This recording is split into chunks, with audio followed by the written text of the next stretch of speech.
ಹಬ್ಬದ ಸಂಕ್ರಾಂತಿ, ಎಳ್ಳು ಬೆಲ್ಲ ಸವಿ ಕಬ್ಬು ತಂದೈತೆ ಸಂತಸದ ಹೊನಲು. ಹೆಜ್ಜೆ ಹಾಕೋಣ ತಾಳಕ್ಕೆ, ಕುಣಿದು ನಲಿಯೋಣ ಮೇಳಕ್ಕೆ, ಮನೆ ಮನೆಗೂ ಹಂಚೋಣ ಪ್ರೀತಿ, ಇದುವೇ ನಮ್ಮ ಸಂಸ್ಕೃತಿ.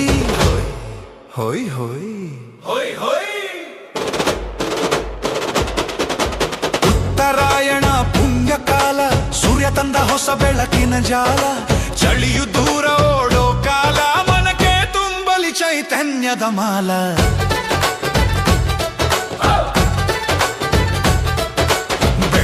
ಬೆಳಿಗ್ಗೆ ಎದ್ದು ಮೈ ಮನಕ್ಕೆ ಸ್ನಾನ ಮಾಡಿ, ಹೊಚ್ಚ ಹೊಸ ಬಟ್ಟೆಯುಟ್ಟು ಹೊಸಿಲಿಗೆ ರಂಗೋಲಿ ಇಟ್ಟು,